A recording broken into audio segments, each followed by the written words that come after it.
This map really allows a Terran player to play quite defensively, and you can see that Boxer has got those turrets all around, and Oden, because he's not able to do much damage with his Mutalisk, what he's done is he's countered by putting an extra base down at the 7 o'clock position of the map, because he realizes that he needs to get ahead economically of his opponent. Now he's managed to get into Boxer's main, where Boxer doesn't have a lot of defenses. He's going to be forced to pull his Marines back. Oden doing some damage to Boxer's SCV. He's managed to kill 3 or 4 SCVs, decent damage here. Boxer loses another couple of Marines. So Boxer taking a little bit of damage, leaving his main relatively undefended. Now Oden's Mutalisks are coming under severe damage, but he's killed a lot of SCVs at Boxer's main, and Boxer seems to have hardly any SCVs, and now another SCV coming under fire. Now Boxer's Siege Tank coming under fire as well. If Boxer loses the Siege Tank, this is going to hurt him big time.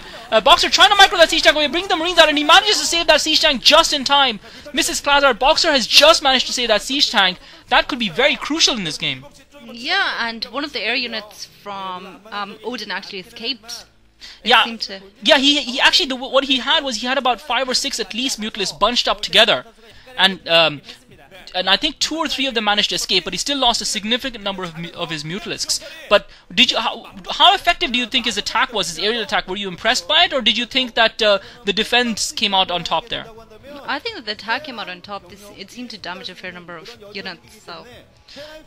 Or maybe it was that Boxer actually moved some of his SCVs out, because it's impossible that he would have built so many SCVs again, and maybe realizing that his defense was slightly weak, he sent his SCVs out. And now you're looking at the first-person view mode, and you can see how fast these players play when they're playing a game of StarCraft, moving their units around. And this is literally what Boxer is doing right now. What are your impressions of the speed with which he's playing? I don't know how many units he can move at once. If he's moving 1 unit at a time, he's doing a lot of work. He's able to select a group of units up to 12 at once. Well, he seems to be doing... But he's still, but if he has to assign different tasks to different units, he has to select them individually. So you can see there now he's just got a single SCV. Now he's putting down a Rax with that one, and I think we might be switching to Oden's view. So Boxer seems to have moved out of his base. Oden is now coming forward with lurkers, and he's got some medic and Marines. So the problem is those lurkers can burrow underground and hit Boxer's units. So Boxer can't move out because he can't see them. He's got a scanning technology which allows him to see them, but he's also got a starport up with a science facility. So once he has a science vessel out, then he can see the hidden units, and now he's actually got a scan off, and he's seen those hidden units. So you can see that there's the different kinds of units that can be used in the game of StarCraft, which is what makes for great diversity. Yeah. I can see that, yeah. Okay, so I mean, if you had to venture opinion, you can see that, for example, Oden has got 4 bases, because he's got his main base, he's got another 2 bases inside his main, and he's got one at the bottom left-hand corner of the map there. If you can see that little white blob on the mini-map, which I'm pointing to, he's got those 4 bases, whereas Boxer seems to be boxed in the bottom left-hand corner of the map right now. So, I mean, based on what you've seen thus far, if you had to say that you felt one player was on top, who would you have to give that to? I think this is a very basic thing to say, but I would say Oden is on top. He seems to be attacking more, and he also seems to have more bases. Yeah, I think that despite the fact that you haven't watched a lot of StarCraft, and you haven't really, this is your first time you're probably watching a proper game of StarCraft, and you've never played it, you don't even know what the basic units are, I think you're showing an incredible grasp of basic tactics. Because one of the key things in StarCraft is the ability to put pressure on your opponent and keep him on the back foot, and therefore allow yourself to have more control of the map, to expand more, and to be in a stronger position.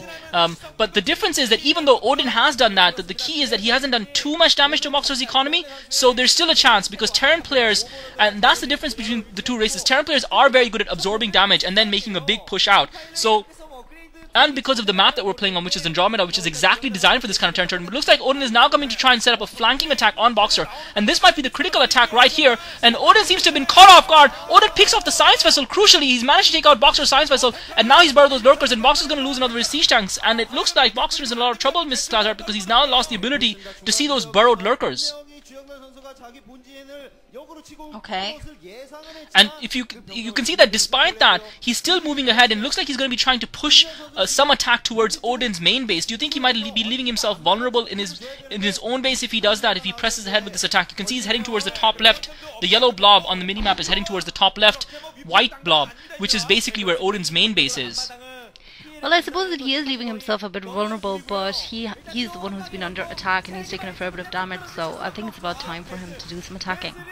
Yeah, and if Oden is occupied that way, he's less likely to attack Boxer. Yeah, exactly, and putting pressure on an opponent is a key part of StarCraft, but you can see that orange swarm that you see on the middle of the map, that's called a Defiler Swarm. And when a Zerg player is able to put that over their units, then it makes it incredibly difficult for the Terran player to actually attack those units. So now that Oden has already got his Defilers out and Boxer's done really no damage to his economy and put no pressure on him, the onus is really on Boxer to try and do something here. Oden doesn't have a lot of units defending this, but he has got a Defiler and he's got Lurkers burrowed. So Boxer is going to really struggle to break past this defense of Oden's. And it does look like Oden's going to be in a very strong position as this game progresses.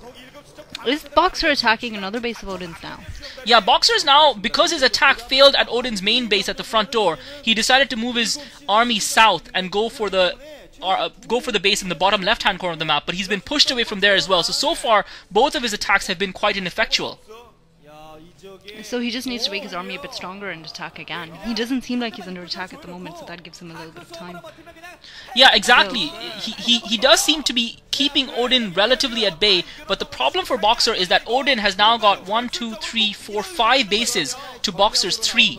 And even though Boxer is a Terran and he requires less economy, he requires less minerals and gas and money to make his attack, and looks like Boxer's going to just intercept these 2 Scourges here. Once again, looks like Boxer's making an attempt to push northwards, and you can see that Boxer doesn't want to fight under that orange swarm, because under that orange swarm, Zerg units are nearly invulnerable to Terran attacks. So what Boxer's trying to do is he's trying to get his opponent to waste the swarms and move away from under the swarm to fight them outside. And a plague as well, you can see the red thing is a disease plague that is cast by the Zerg players on the Terran units, which can be quite harmful to them. So all Oden really needs to do is continue to macro up and basically continue to increase the size of his army, because he's already got the economic advantage, and really the onus is on Boxer to do something special, and if he doesn't, pretty soon he's going to find himself in trouble. But looks like Boxer's put out a ghost here, and I was completely unaware. It looks like Boxer might actually have nuking technology. It's been a long time since we've seen nukes in this game, and if Boxer manages to execute a nuke here, he could really turn the tide of this game. Maybe so, but it seems that Oden is controlling the map at the moment and Boxer is just boxed in literally in a corner. Well, actually, I'm not sure if that's a completely fair assessment, because even though Oden has got more expansions, Boxer's actually spread out more on the map. He's got himself camped just outside, and Boxer's losing another 2 siege tanks here. He's got himself camped just outside Oden's 2 bases, but it does look like Boxer is in a lot of trouble, and I think you've called it perfect.